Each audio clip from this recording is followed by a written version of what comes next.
spring. I think just in general, though, I mean, in spring, the more opportunities we get the chance to play it as real as possible for myself and the young quarterbacks and everybody else. I think that it serves everybody well. How comfortable would you feel to go and call a game right now? Pretty comfortable, just because with the surrounding party I have. I mean, I think that Coach Day has always done that at an elite level. We've always produced from a production standpoint offensively at an elite level, but the support staff I have around me really empowers me. So my confidence comes from having them, and so I'd be very confident.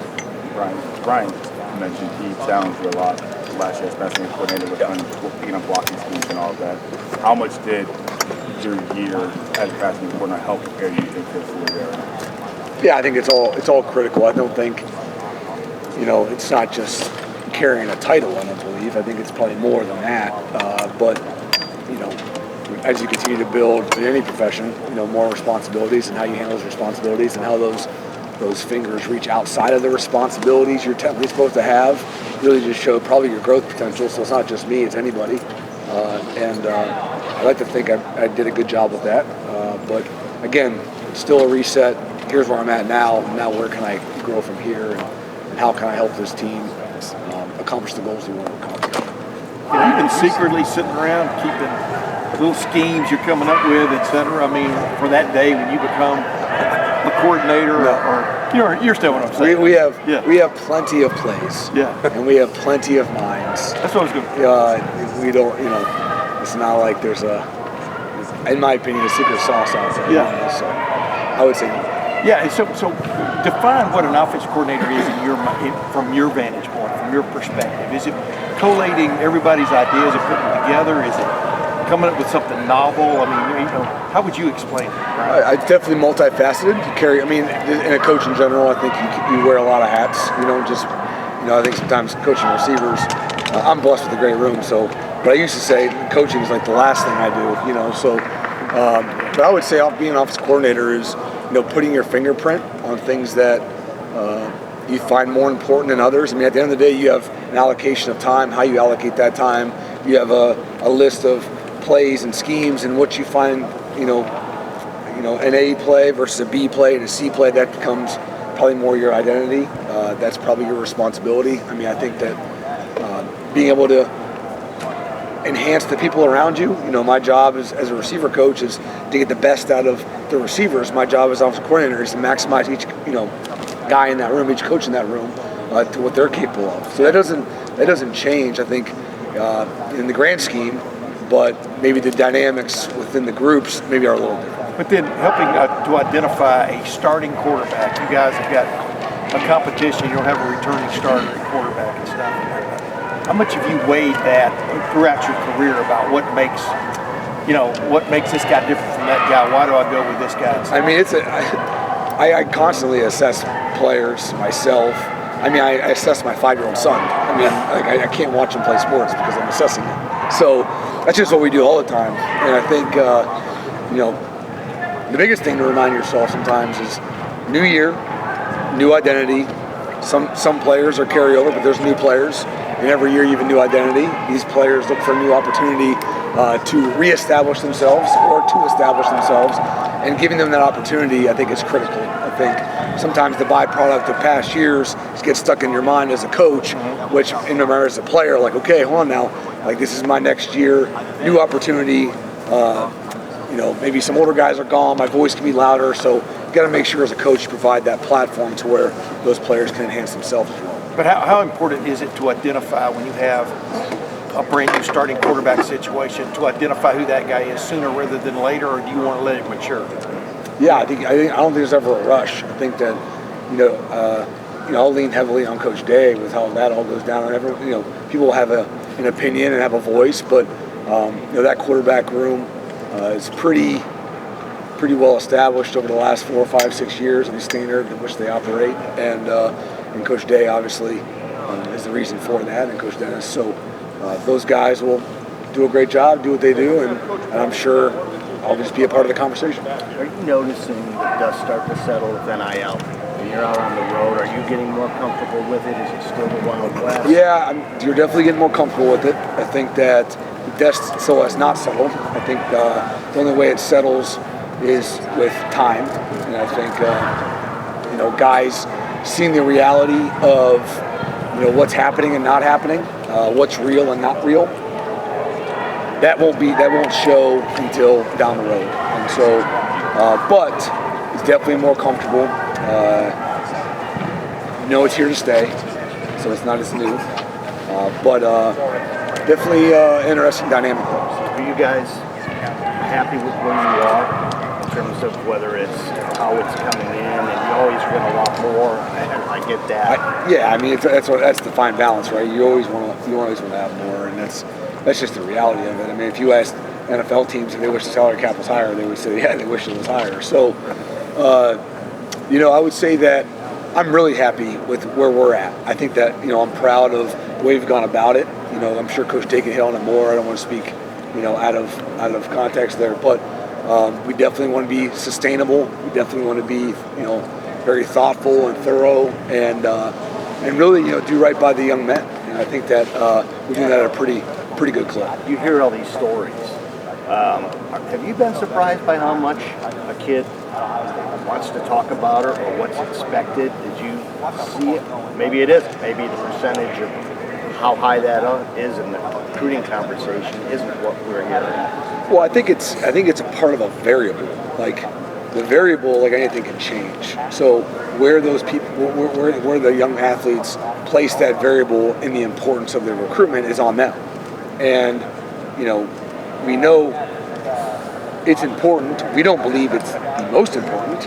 So all that has to match up, and I think that's really important. I think that's part of maybe the emphasis in the athlete's mind or family's mind and all that, and it all plays a part, right? At the end of the day, there's a bunch of variables on the table. You're trying to assess the variables and determine that young man's odds of success based on the variables. That's the combine, that's recruiting, that's all that. So now it's another variable. How you handle that variable and how you place it is up to assessment. So at that program, if you've got a super talented guy, but his number one thing is NIL, stay away. So I would say this. I would say that it's probably per position per coach. I would say as a receiver coach, probably not a guy that would fit in our room. So, however each coach handles it and how Coach Day wants to handle it, that's fine. But I'm okay with saying that's probably not the right fit for us. Brian, you're moving up to offensive coordinator. It's not just a promotion for you; it's also part of Ryan's concept of kind of restructuring things. Did you see here these last couple of years how much was kind of on his plate and how that would wear on him a little bit? Yes, that's probably natural. I think the longer you're in it, the more that college football morphs. I mean, let's take a snap back to what college football was in 2015, and then where it is in 2020, 2023. I mean, it's vastly different. And I think that as he continues to be in the head coaching role, and there's more put on your plate, and there's more people, and there's more hands on you, and it just grows, right? And I think Ohio State demands that, obviously, at the highest level. So, I think that he feels that more than I would ever, and he's just trying to do right by what he thinks would be best to help maximize the team. And he spoke about it a little bit, but this day has come. Brian, I talked in the past about maybe you didn't take the most linear route to get to here, but when you were in college, when you were in the NFL, were you paying attention to offensive coordinators in such a way that maybe I'm going to do that someday, trying to glean things from? Nope. Ryan said that you would be more involved now in recruiting the whole offense. Yep.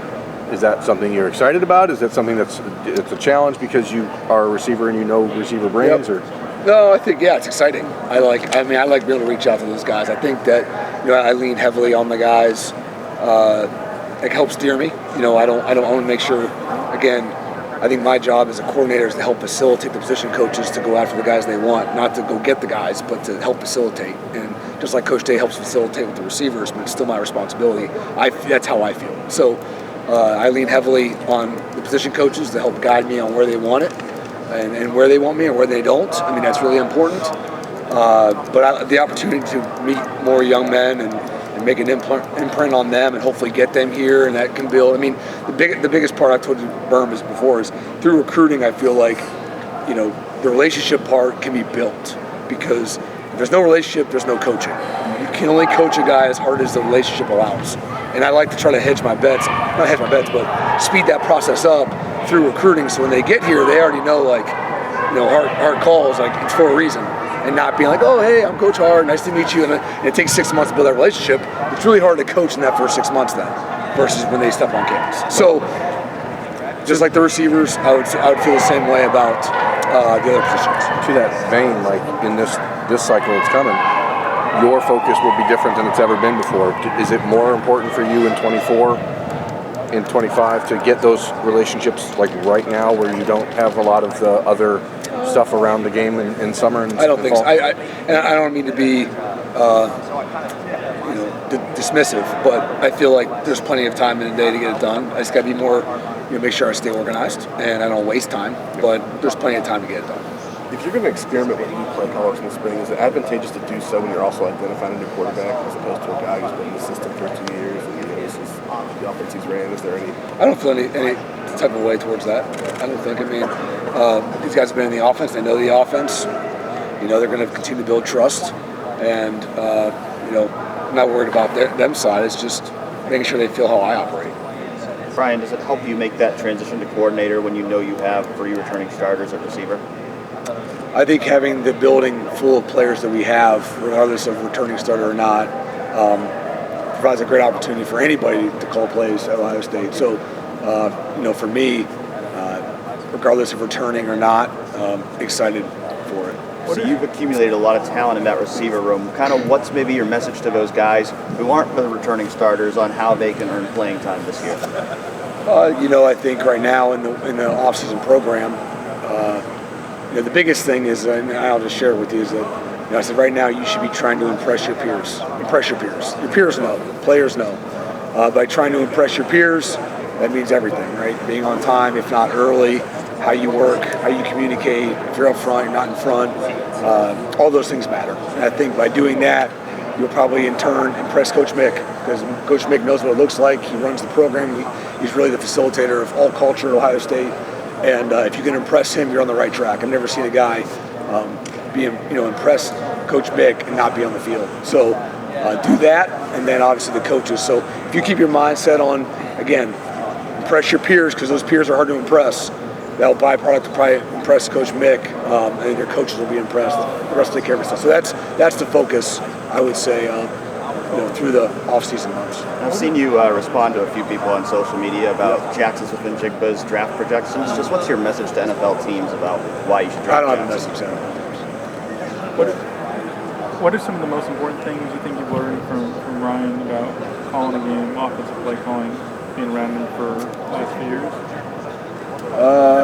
It's not going to be perfect. I think that, relying on those around you for recommendations, implementing those recommendations, being okay to agree with some but not agree with some, that's okay. Again, I've been on the headset with him for 5-6 years, so there's been a lot to learn from. His calm, I think, has been really good. I think the conversations at halftime and how those go kind of resonate with me big time. So there's lots of things. To nail it down just to one, it would be hard to do. But again, given that opportunity, he's still going to be on the headset with me. So it's not like I have to write him down and take it with me. He's going to be right there. So, like I said, given the opportunity, a lot of confidence because of the guys around me. How much was Kevin a part of that? How, not weird or odd, but comfortable, uncomfortable not having him? I don't know. That's probably, security blanket, was he? Or? Kev was full of knowledge. He would, communicate, keep Coach Day calm. I think he was a good sounding board. Again, it's not just me. It's the dynamics of all of us. Justin was used to Coach Wilson being there, and having Coach Bailey and having Tony, and so all of us played our own parts. So that dynamic will change, and like true pros, we'll handle that dynamic change. You moved away farther from the league, playing in the league. I'm just curious if your tenor, if your tone, if your experience has changed, like talking to guys about the NFL compared to today. I mean, That hasn't changed a whole lot. Okay. I mean, I think I don't rely on that. I think the guys kind of like hearing about it a little bit, but they're not learning from their peers. Now we're getting guys in the spot where just call Chris and Garrett. You don't need me. So call Terry McLaurin, call Paris Campbell. So that building of proof in the pudding, as you will, really provides them a great lifeline. What brought you back to coaching? You did it a few years ago. Convenience store drive. It was just my brother was here, and I kind of got in the building, and then I happened to stay in the building. That's really what it was. There wasn't a plan to coach. It kind of happened.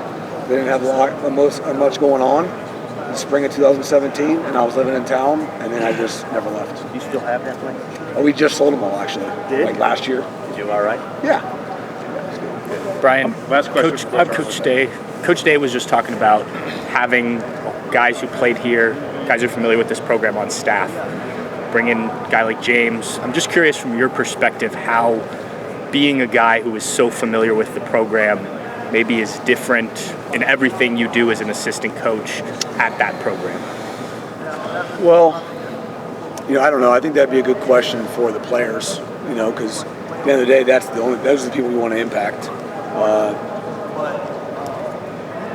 I guess speaking from my perspective, it seems to be that, when I do talk or I do communicate about the university, it probably comes off a little different than just a guy that's been hired by somebody. And again, it's not a knock on Ohio State. It's just, you go across the country, and that happens everywhere. I mean, how many guys are former players coaching their position at their school? It's probably pretty few. So the conversation probably just sounds different, which resonates different with the person listening. We can definitely, reach back in and talk about past experiences and talk about what it means to us. And, I think there's times of the year where that hits. Maybe there's a different passion that comes out of it that the guys feel maybe. But again, it's hard for me to say versus a player answering that question. Can I follow up on that? Yeah. Like, how much of your philosophy, knowledge, anything else that goes into coaching